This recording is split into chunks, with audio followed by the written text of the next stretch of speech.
Hello, everyone. Thank you so much for tuning in to another episode of the April Lewis Experience with your girl, April Lewis. I am here today with an amazing woman that I met in the most unusual place, I guess you can say, Miss Sherry Ellis, who is based in Atlanta. She is a rock star entrepreneur and salon business owner. Sherry, Happy New Year and welcome to the show. How are you, Queen? Happy New Year, and I am really good today. And thanks for having me. Absolutely. So you all know this show is all about talking to women who have responded to the uncertainties of life, had a dream, and still kept the show going so they could actually actualize their dreams and walk in the infinite possibilities that God had for us. So Sherry is just that woman. Let me tell you how I met Sherry. Sherry, you let me know if I leave anything out because it was so unique. It was November, and because we recently were together, we looked at the picture and we saw that it was November the 28th, 2019, right? Just last year. Yeah, just last year. Yes. Before last, like we're in 2021. So end of 2019. And I was in the Delta Sky Club, shout out to the Sky Club in Atlanta, Georgia, where Sherry lived.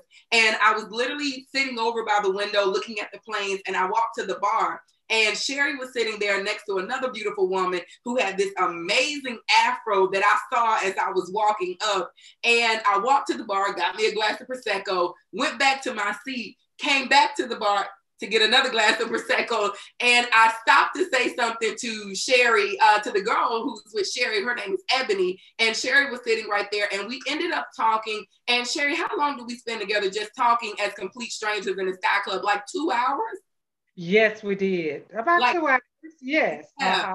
2 hours in the Delta Sky Club. Now, Sherry, we at that moment, me, you, and the other girl is Ebony. Shout out to Ebony Hamlet. We were all in different places in our lives. I was working my corporate job. Ebony had just left a huge position at Amex. And tell us where you were just at the end of 2019.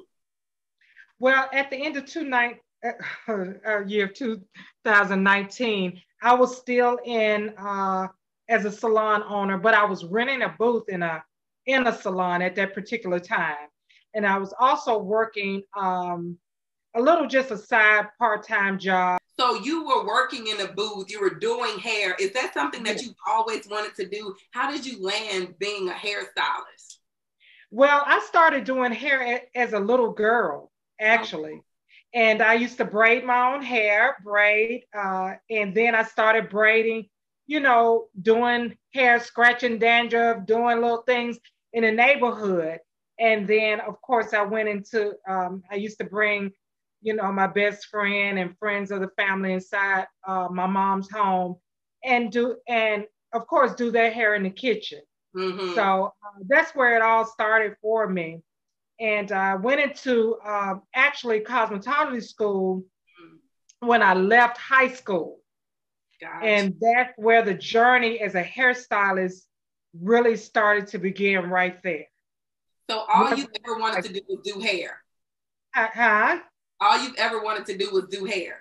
Oh, yes. Oh, all I've ever wanted to do. Yes. So you're very fortunate, whereas the thing that you wanted to do, you actually started doing. So along the journey of graduating high school, going to cosmetology school, and before getting to where you are now, where you own a salon, what was that like? What's the experience like when you're walking in your dream in an industry like, let's just be honest, it's a lot of hairstylists out there. So what was it like? What were some of the challenges that you had to face in such a convoluted, for lack of a better word, industry?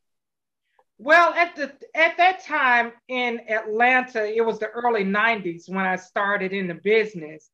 So it was a lot different in Atlanta. It wasn't quite as many salons, although there were quite a bit of salons, but it not as saturated, not as much as it is now. And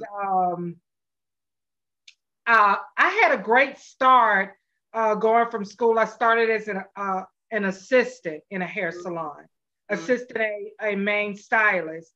And therefore I did that for several years before I actually took the leap of faith and went out on my own. Wait, hold on. The leap of faith. That is one of my favorite statements. So you were working as an assistant, you took the leap. what did you feel? What was going on inside you to say it's time for me to leave? Because I wanted to do it so bad. I wanted to, I felt like at that particular point I had enough training to a certain degree when I was shampooing a lot of clients and understanding customer service and just it's a lot of different aspects of being a hairdresser. Mm-hmm. But I wanted to develop those. I wanted to develop my skills too. Mm-hmm. So I had to take that leap of faith and go out on my own and trust that and believe that, and I could try. I at least could try. Yeah. You know, I love and it that. was You had to scary. trust and believe. Trust Yeah, and believe. yeah, it was really scary because I was probably about 19 years old, 19, 20 years old. And, you know, the challenges of a young person starting in a, you know, in an industry and, you know, it was scary at first. Yeah. I'm not going to lie to you. It was really scary. And it was a lot of challenges that I had and and obstacles I had to overcome to Mm-hmm. become the entrepreneur I am today. So you became a full-time entrepreneur at the age of 19. Probably like about 1920, yeah.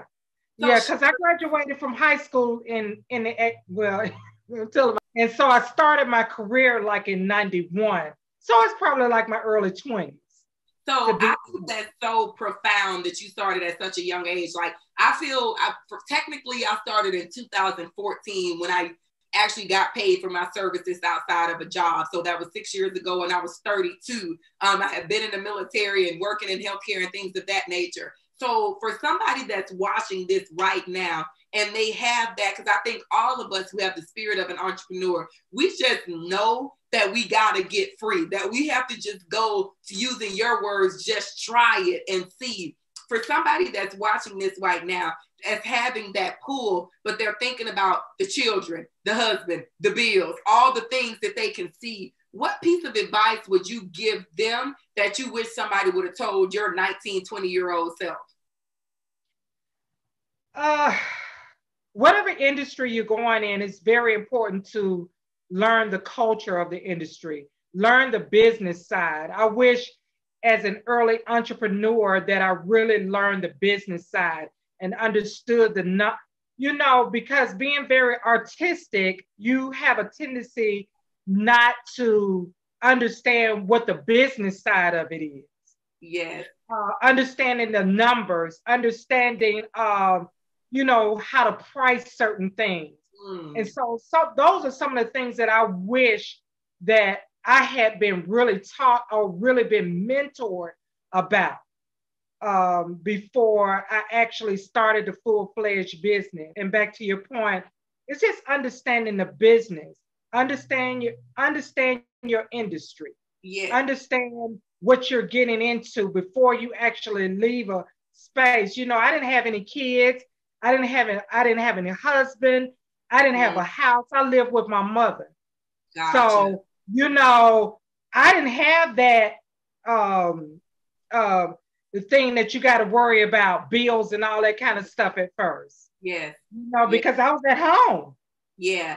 So you really, what you just said is key and it's very interesting. I literally was just talking to somebody the other day, maybe just last night, and I was saying I became an entrepreneur. I started out doing, my first business was personal training. And I was doing personal training and I went from personal training to more of mindset coaching because I realized people were trying to transform their body, but they didn't shift their mindset. So they weren't living healthy. They were just working out. And for me, I really focused on the total person. So I went from coaching and then I became a speaker. And then that's where I, stayed on the stage. I love the stage and then ultimately became a coach.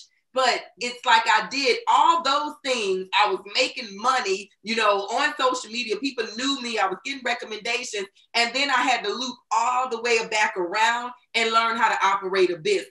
And I feel even now as a full-time entrepreneur, having walked away from a six-figure job right before COVID-19, I am learning more each day how to be a business owner and just not being a talent. Like I can speak, I can coach, I can help anyone find clarity and come up with the strategy and support them to execute it. But then, like you say, the numbers, the taxes, God help us, you know, making sure that my team is staffed accordingly because I can't do it all. I think that's so profound. And I wanted to lift that up because there's somebody who's watching this right now that's going to be like, okay, well, I have these things, the husband, the children, the bills, the debt, but I have this skill. How do I blend the two together?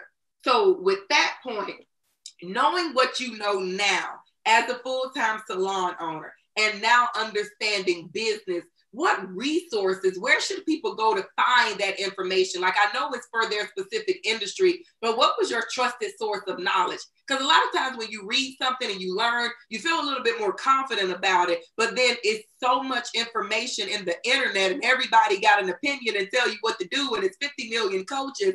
So how can you help someone really anchor down and say, go here to look for information? Well, it just depends on your profession. And what I can say for me, having a license was number one. A license with this, first of all had to have a cosmetology license. Of course, I went before a board, and that was in school. Mm-hmm. And then I had to understand that I had to have a state license, mm-hmm. and I have to have a county license, mm-hmm. you know, to operate a business. And so you have to in Atlanta, there are various counties, so each county operates different. They have their own set of rules. So I had to make sure, okay, if I'm in this county, then what are their rules and regulations as far as business is concerned? Because I have to have an occupational license in that county in order to effectively operate a salon business. You make me think of your authority, like the territory that you're in, for you to be an authority figure, you have to know the rules of the land. It's like us as kingdom citizens. We know that we're in the kingdom, but on this earth, we have to follow the speed limit. We have to pay our taxes and all of those things. So I think that's really sage advice to when you want to go into business or you want to bring your idea to fruition, know what's going on in that territory so you can respond accordingly and more than anything, be in compliance. Yeah, you have to be in compliance. And then, certain counties are situated to where they don't allow only a certain number of businesses to come in. Mm-hmm. So you have to understand if it's in your whatever occupation or whatever training, you have to figure out, okay, if they have 10 salons and they say we're capping off at 11, and that's that, you know. So, and then, you just have to understand your state taxes, understand payroll. It's a lot of things that go into, payroll is the number one thing, paying your taxes. Yes, a lot of entrepreneurs think, okay, in my line of work and I can just, I get all forms of payment, but I also have to account for that. It's like paying into something. You got to pay into it if you want something back. Absolutely. You know what I mean? You got to put the seed in the ground to reap the harvest. You got to put it to reap it in, because you can't get down the line and say, I've been doing this so many years and you have nothing to show for it. That's probably one of the I've been doing payroll for quite a while, but still it was probably one of the most difficult things that I had to get situated, because it was easier for me as a talent. And it's just like you're saying, if I'm a talent and I've got to have somebody to, so that way I can plug in the numbers. You have to have an accountant. You have to have a tax person, a tax person who's going to hold you accountable, for what you can claim. You just have to, I didn't quite study all of this. Right. This came along to me by nobody really even informed me. I went to classes at shows or whatever, but my attention span was always drawn to the technical side of doing things, the manual, and not so much of the business side like I should have been. Yeah, yeah. Well, thank Yeah, God that we all have a moment. I think God gives each one of us a little bit of grace to where we can reset yeah, it and get in position. So with your industry, I'm thinking about last year. And fortunately, before the world shut down, I had braids in my hair before I locked my hair. So I didn't care about, well, I don't want to say I didn't care, that's so harsh, but I wasn't concerned about salons being closed and not going to get my hair done because I had braids. So the world shut down. What were you doing in the midst of quarantine and when they said that you could not do hair for health reasons? What did 2020 look like for you? Fortunately, because I did payroll and I did taxes, I was able to get unemployment. I was able to get those things. And because I transitioned into business as a business owner right before the pandemic, I was privy to get things that would keep me uh, very much afloat Yes, during that absolutely. time. Yeah, So I didn't, I, fortunately for me, that's just fortunately for me. I didn't skip a beat. that's a I blessing. was able to still continue to pay my bills, continue to, just continue. Yeah. I was able to do that. Yes. And because you did the work. And I think that's something that's often overlooked because even with me as a solopreneur, would never have thought in a million years that I would have been able to reap some of the financial benefits that I did during COVID. But when I was getting all those emails and those phone calls saying, hey, this conference is canceled, this conference is canceled, this conference is canceled, I'm like, wait a Yeah, minute.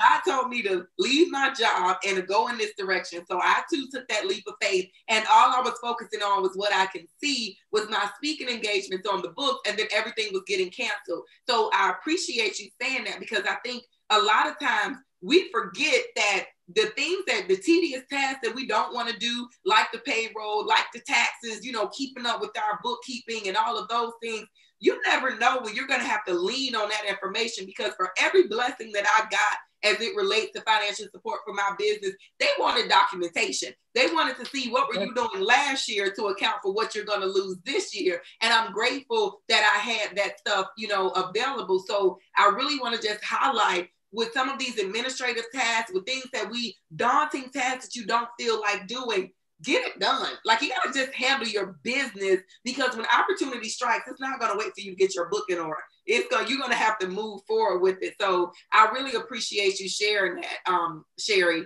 And it makes yeah. me think of something in your business. What has been a defining moment for you?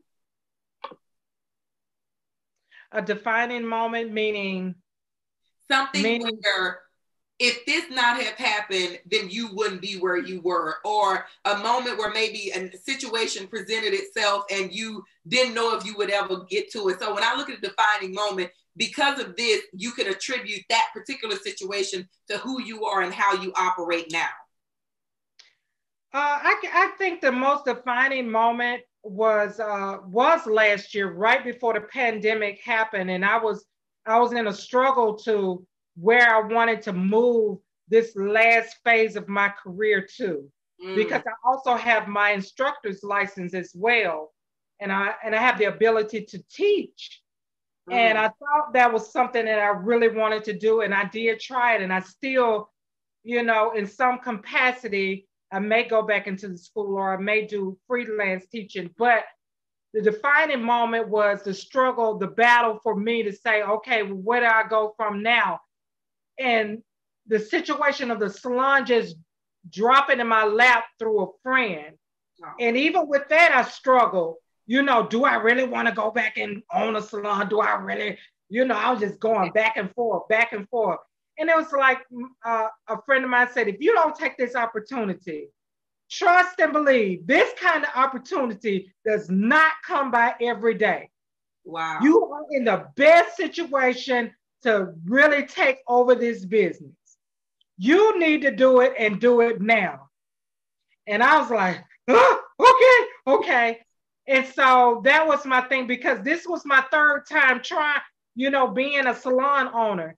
And what I know now from what I knew in the first salons is totally different. Wow. On this salon, totally different than I ran the last two salons. So this is your third salon that you're running now in Atlanta. What Yes, it happened is. to the first two? Uh, First two, I didn't do, I didn't quite equip myself in the full aspect of the business. You know, I don't think I embraced the whole vision of Mm-hmm. salon ownership, because salon ownership can do a whole lot of different. It doesn't mean that you got to have these people. You know, you can have booth renters, or I can choose. It's a number of different things that I can choose to do out of the space that I am in. Mm-hmm. So I didn't quite see a real big picture in those other two salons like I do here. You know, And maybe because this is like the latter the latter part. So it's like, okay, you better get okay, yeah, taking everything that you know and working smarter instead of harder. work smarter instead of harder. You make me think Yeah. of the question my ex-boyfriend asked me. He said, and I was not ready. He was like, have you ever asked God how big he can take your gifts and talents, how far he can take you? And I said, no. And he was like, do you dream? And that's what really planted the seed for me to, start the tribe of dream girls and to really help women actualize their dream, because I did not realize I was not dreaming. I did not realize that I wasn't creating this awesome image to move towards, based off my skill set and my expertise. So I love that you said that, like, you started out with something and you really didn't know the magnitude of it. So now you're here with your third baby and you're nurturing it a little different. So before I let you go, I want to ask you something, because you said you're on the last leg. What does that mean? Are you nearing retirement? Are you nearing, where are you just as like Sherry? I think for me, I I, I need to have either the point that I'm training somebody, Mm, because I feel like as much as I love doing it and as much as I stand behind the chair, it's a grinding side of it, you know, yeah, and there is the side where you stand all day, which I stand very well, and cushion whatever, but just to see, okay, how am I going to pass this legacy on? How am I going to, Jesus. yeah, take it to the next generation? Because Yes, I've got to, whatever was been poured into me, I need to pour it into somebody else. absolutely. Well, Sherry, I love that you gave chills to me. How are Yeah. you going to take what you're doing and pour it into somebody else? I think Yeah. about my why, and I have a really specific why. I really want to eradicate mental suffering from God's people, and the reason being is because when you get your mind in order, when you get your mind right, you absolutely get your life right. And once you clear your mind of toxic thoughts and you heal from trauma and you're able to see clearly, you can start moving towards all the things that God has for you. So with That's that, Sherry, what is the one thing you want every amazing person that's watching this video to know about having a dream? What is the one nugget you want to leave them with? the one great nugget.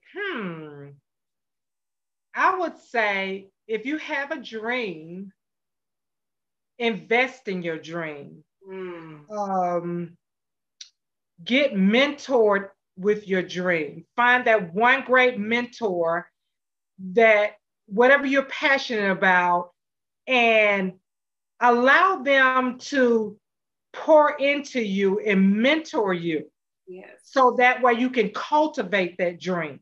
yes. That's what I would leave with them, that I would want to invest in somebody, is to help them to cultivate their dream. If they want to be a salon owner or professional hairstylist, I want them to be able to come up under my mentorship and for us to cultivate I love it. Sherry, what's your that. favorite saying? Yeah.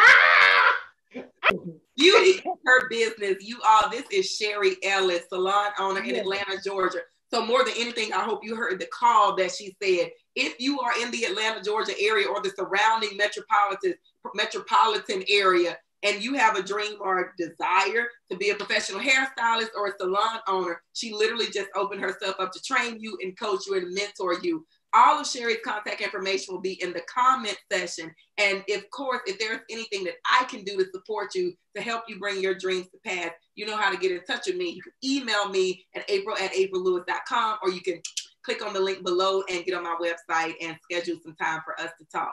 So as always, remember, you got this. It's nothing that you can't do. I'm here for you. I'm loving you, and always, always cheering you on. Have a wonderful day. Thank you. You too. Sherry. Thank you so much.